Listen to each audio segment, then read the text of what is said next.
बुंदेलखंड में महोबा की नवीन गल्ला मंडी में लाखों की मूंगफली पानी में डूब गई।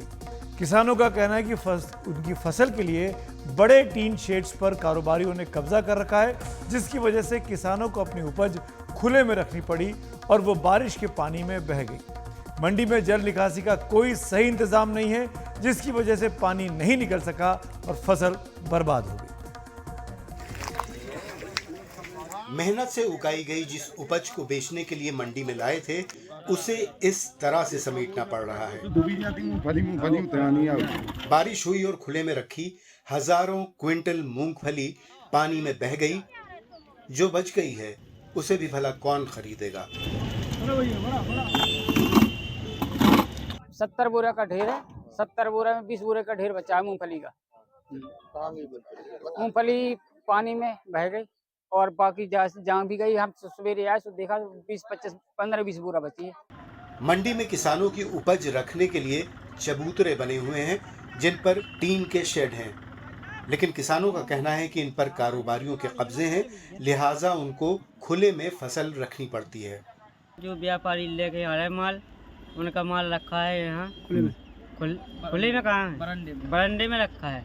हमारा माल है किसान का है, जो है बाहर रखा है, तो पानी गिरा है इसके लिए तो पूरा भीग गया। कितना बर्बाद हुआ माल आपका? हमारा माल हुआ है अभी 1 गाड़ी का माल हो गया है। और किसानों का कितना हुआ होगा लगभग?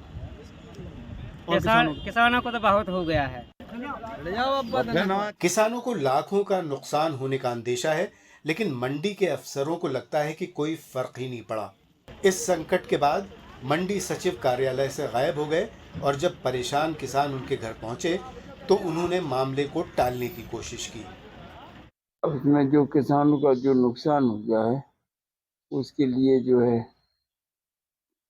क्षतिपूर्ति तो असंभव लग रही, और उसमें जो है रेट के हिसाब से जो है बढ़ोतरी करना पड़ेगी, तभी जो है किसानों को लाभ मिलेगा। इस बार मूंगफली की जो फसल आई है वो बहुत अच्छी आ रही है, लेकिन मंडी में उसका जो है मूल्यांकन नहीं किया जा रहा है। कुछ व्यापारी दबाव भी बना रहे कि उससे कम करवा दी, लेकिन हमने कहा 5,000 से 10,000 के बीच में टैक्स रहेगा, उससे कम में नहीं मंडी शुल्क काटा जाएगा। मंडियों में किसानों के साथ लूट की कहानियां आम हैं। किसान अक्सर बताते हैं कि किस तरह मंडी के कर्मचारी और गैर कानूनी तरीके से कारोबार कर रहे व्यापारी उनको लूटते हैं, लेकिन किसानों की कोई नहीं सुनता। हो सकता है कि इस बार जिम्मेदार मंडी कर्मचारियों पर कार्रवाई हो जाए, लेकिन क्या इसके बाद भी ये सिलसिला थम सकेगा? महोबा से इरफान पठान के साथ लखनऊ से तनिष्क पंजाबी की रिपोर्ट, NDTV इंडिया।